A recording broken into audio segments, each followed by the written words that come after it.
관한 예언이 한 300가지가 되는데 그 예언의 말씀이 보세요. 상징적으로 비유적으로 성취되는 것이 아니라 해봅시다. 문자적으로 역사적으로 성취가 되었다라고 말합니다.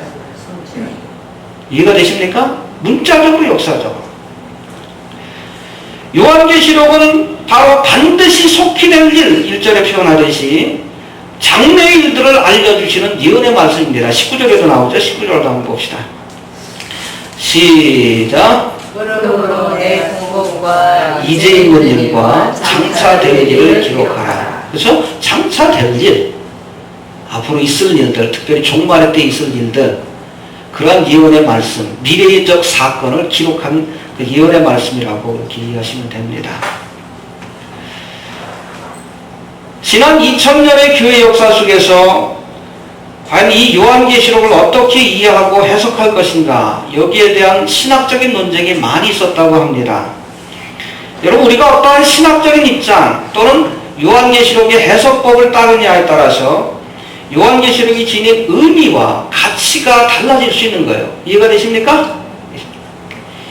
지금까지 요한계시록은 신학적인 입장에 따라서 대체적으로 한 4가지 방법으로 해석이 시도되어 왔는데, 제가 잠깐 소개하고 우리가 어떤 해석 방법을 따라야 요한계시록을 바르게 이해할 수 있을지에 대해서 제가 말씀드리는 시간을 갖도록 합니다. 먼저 비유적인 해석법이 있습니다. 해봅시다. 비유적 해석법.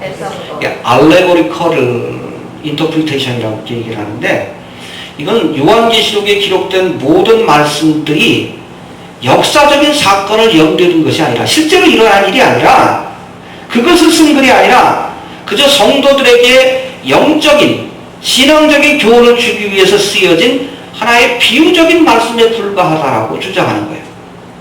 이해가 되십니까? 그래서 요한계시록을 해석할 때 이것을 역사적 사건과 연관 짓는 것을 이렇게 하면 안 된다고 주장합니다. 그죠? 그 7년 동안도 상징이다. 천년왕국도 실제로 이 땅에 임하는 하나님의 나라가 아니라 그냥 상징이고 비유다. 요한계시록의 역사성, 예언적 성격을 완전히 부인하는 해석 방법입니다. 이해가 되십니까? 예, 이거 비유적 해석, 자유주의 신학자들이 이런 것들을 많이 하는데, 극단적으로 가면 여러분 성경에 나오는 예수님의 기적 같은 것도 비유로 해석해요. 이건 하나의 미소로지, 신하고 비유이기 때문에 문자대로 이렇게 이해하면 안 된다. 무리를 거르셨다. 아니다. 죽은 자를 살렸다. 아니다. 그냥 사람들이 꾸며내기 위해서, 예수님의 어떤 그 독특한 특성을 그렇게 드러내기 위해서 사람들이 꾸며낸 이야기다.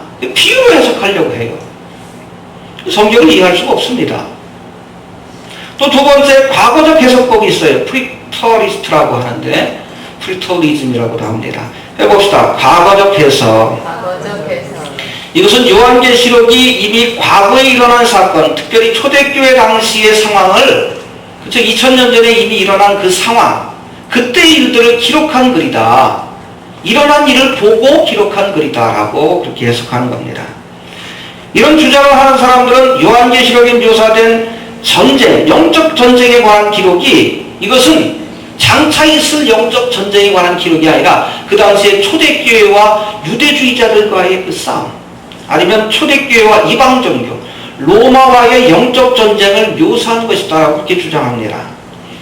그리고 20장부터 22장까지 묘사된 하나님의 나라, 천국의 모습, 신천신지 새 예루살렘의 모습도 이것은 그저 영적 전쟁에서 승리한 교회의 모습을 상징적으로 보여준 것이다라고 말합니다. 여러분, 이것도 또한 요한계시록의 예언적 특성을 부인하는 그런 해석법이라고 볼 수 있습니다. 그런가 하면 세 번째, 역사적인 해석법이 있어요. 해봅시다. 역사적 해석법. Historical Interpretation이라고 합니다. 역사적 해석법이 있는데, 이것은 요한계시록에 기록된 말씀들이 교회 시대 전체 기간 동안, 그쵸? 오순절 마가의 다락방으로부터 예수님이 재림하시 그때까지 교회 시대 전체 기간 동안 교회가 겪게 될 영적 싸움을 상징적으로 묘사한 것이다라고 보는 해석법입니다. 알겠습니까? 그 7년 대환란도 뭐 종말의 때 있을 사건이 아니라 교회 기간 동안에 일어난 그러한 역사적인 사건을 상징적으로 해석한 것에 불과하다라고 주장하는 겁니다. 현재 우리가 계시록의 예언 속에 그렇죠? 장래 일들이 아니라 지금 우리가 요한계시록의 예언 속에 살고 있다라고 저들이 주장합니다. 그런 의미에서 이 역사적 해석법을 현재적 해석법이라고 그렇게 표현하기도 합니다. 해봅시다. 현재적인 해석법. 현재적인 해석. 그렇죠? 앞서 우리가 과거적 해석법이 있다고 했어요. 지난 과거의 일들에 대한 글이다. 이게 과거적인 해석법입니다. 그런가 하면 역사적 해석법은 지금 교회 시대가 경험하고 있는 것들을 그냥 상징적으로 보여준 것에 불과하다. 현재적인 해석법입니다. 현재의 교회의 역사 속에서 요한계시록을 봐야 한다. 이게 현재적인 해석법이에요. 저는 이 영적 싸움이 예수님이 재림하실 때까지 지속될 것이다라고 주장합니다.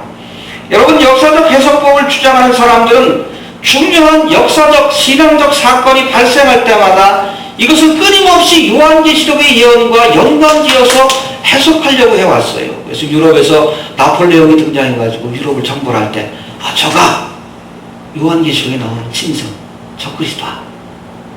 그렇게 해석을 합니다. 또 그러다 사라져요. 해석법이. 그 2차 대전 때는 누구를? 히틀러를 저 그리스도라고 또 해석을 하기 시작합니다. 심지어 종교개혁가들 가운데서도 이런 해석법을 따른 사람도 있었는데, 그분들은 또 그 당시 기독교, 프로테스탄티즘, 개혁교회를 여러분 핍박하고 잔멸하려고 했었던 교황과 그 추종 세력을 또한 적그리스도와 바벨론으로 그렇게 묘사하고 해석을 합니다. 이 역사적 해석법이라는 명칭과는 달리 이 역사적 해석은 시대가 바뀔 때마다 끊임없이 요한계시록에 대한 새로운 해석을 내놓을 수밖에 없어요. 그렇죠? 응? 그래서 이걸 또 다른 사람들 보면 또 오바마가 적그리스도가 요즘 그렇게 주장하는 사람들도 있어요. 새로운 인물 사건이 나타날 때마다 요한계시록을 다르게 해석할 수밖에 없는 거예요. 그때마다 상황에 따라, 역사에 따라 계시록의 해석이 달라져. 그 문제가 있지 않습니까? 오히려 말씀의 역사성을 훼손하는 그러한 오류를 범하고 있다는 거예요. 마지막으로 미래적인 해석법이 있어요. 해봅시다. 미래적 해석법. 미래적 해석법. 그렇죠? 요한계시록은 과거의 사건을 기록한 것도 아니고 현재 우리가 경험하는 것을 상징적으로 표현한 것도 아니고 마지막 종말의 때에 있을, 미래에 있을 종말의 사건을 우리에게 알려주시는, 그 미래적 해석법은 문자 그대로 요한계시록을 사도 요한이 예언이라고 표현했듯이, 예언이 뭡니까? 미래에 있을, 장래에 있을 사건을 보여주신 거거든요. 그걸 문자 그대로 어린아이처럼 그렇게 순수하게 받아들이고 그런 원리를 따라 해석하는 겁니다. 이해가 되십니까? 저도 이러한 입장에 동조합니다. 또 그렇게 해야 요한계시록이 해석이 돼요. 여러분, 미래적 해석법은 요한계시록에 기록된 말씀들이 종말의 때에 있을 미래적 사건, 마지막 때에 있을 미래적 사건을 계시하고 있다고, 미리 알려주고 있다고 보는 해석법인데, 요한계시록 서론에 해당되는 1장, 그렇죠? 그리고 아시아 7교회에 보낸 개별적인 말씀인 2장과 3장을 제외한 4장으로부터 22장까지의 말씀은 이 땅에서 교회 시대가 끝난 뒤에 펼쳐지게 될 종말과 궁극적인 심판에 대한 미래적 예언의 말씀이라고 그렇게 보는 견해입니다. 알겠습니까? 사실 그렇게 봐야 요한계시록이 해석이 돼요. 미래적 해석법을 주장하는 사람들은 계시록의 말씀들을 다른 성경들과 마찬가지로 철저히 문자적으로 그렇게 해석하려는 시도를, 또 태도를 견지하고 있습니다. 비유적이고 영적인 해석을 치향하고 이렇게 하면 안 된다는 거예요. 자꾸 모든 걸 다 비유로, 영으로 해석하다 보니까 해석이 중구난방이요. 이놈도 이렇게 해석하고 저놈도 저렇게 해석하고. 그래서 여러분, 요한계시록을 비유적으로, 영적으로 해석하면 이단이 나옵니다. 대부분 이단들이 그런 해석을 써요. 그래서 여기 등장하는 두감남나무가 나다. 응? 영적으로 해석하다 보면 그렇게 될 수 있는 거지. 엉뚱한 주장을 하게 되는 거예요.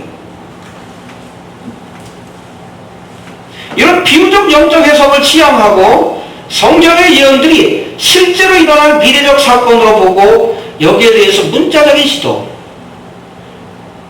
노말한 해석법이라고도 하기도 합니다. 그것을 시도하는 거예요. 그래서 그리고 에스겔서 37장에 보니까 장차 마지막 때 이스라엘이 회복될 것이다. 그냥 문자적으로 보면 돼. 그렇죠? 그때도 이스라엘이 종말의 때에 다시금 고토로 가나안 땅으로 돌아와 나라를 재건할 것이다. 그냥 여러분 어린아이처럼 그냥 말씀 그대로 하나님 그렇게 말씀하셨으니까 될 거야. 되었잖아요. 1948년 5월 14일. 그렇죠? 또 에스겔서 38장에 보니까 마지막 때에 곡가마옥의 전쟁이 있을 것이다. 러시아와 아랍 세력이 연합하여 이스라엘을 치게 될 것이다. 여러분 그것을 문자적으로 받아들이면 돼요. 상징적으로 해석하면 이해가 안 됩니다. 또 예수님이 베들레헴에서 탄생하신다. 미가서에 나오나요? 그걸 그냥 문자적으로 받아들이면 돼요. 그리고 문자적으로 성취가 되었습니다. 나머지 예언의 말씀, 요한계시록도 그런 논리를 따라야 한다는 거예요. 그렇죠? 마지막 때에 성전이 선다? 그냥 문자적으로 받아들이면 돼. 지금 성전은 없지만. 예수님이 여러분 감람산에 재림하신다. 그냥 문자적으로 받아들이면 됩니다. 그래서 이것을 노말한 해석법이라고 합니다. 해봅시다. 노말한 해석법. 노말한 정상적인 해석법이라는 거예요. 그걸 비틀어가지고 해석하지 말고 그냥 성경에서 된 거다 그러면 아 되겠다. 어린아이처럼. 다른 글을 읽듯이 요한계시록도 특별한 어떤 방법을 갖고 그렇게 상징적 비유적으로 해석하면 오히려 복잡해진다. 그냥 노멀하게 된다 그러면 되는 줄로 알고 이런 일이 있을 것이다 그러면 있을 것이다 라고 믿는 것. 믿음이 없으니까 자꾸 이상하게 해석하는 거죠. 계시록의 말씀도 다른 성경과 마찬가지로 문자적이고 정상적인 방법으로 해석해야 한다고 주장합니다. 이런 정상적인 해석을 버리고 비유적, 영적, 역사적 해석을 시도하기 때문에 오히려 계시록의 말씀이 복잡해지고 해석할 수 없는 난해한 책으로 이해된다는 거예요. 그런 시도를 하는 사람들, 뭐 역사적 해석법 아니면 과거적 해석법을 시도하는 분들이 쓴 주석을 보면 복잡해. 말씀의 의미를 이해하려고 주석을 보는데 그런 주석을 보면 더 복잡해. 더 모르겠어. 미래적 해석법 그냥 자연스럽게 성경이 앞으로 이렇게 있을 거야 그러면 그렇게 받아들이면 미래적 해석법을 따르면 간단해요. 얼마나 명확하고 분명한지 몰라요. 사도 요한이 요한계시록을 예언의 말씀이라고 분명히 선포했기 때문에 여러분 요한계시록에 기록된 이 모든 것들을 미래에 일어날 예언적 사건으로 보고 그렇게 해석을 내려야 이것이 올바른 해석이 될 수밖에 없다는 겁니다. 알겠습니까? 과거의 사건이 아니라 또 현재 일들을 보여주는 상징이나 비유가 아니라 장차 종말의 때에 있어 그런 미래적 사건을 우리에게 미래에 보여주시는 예언이라고. 알겠습니까? 하나님이시니까 예언할 수 있는 거예요? 그걸 우리가 그대로 믿고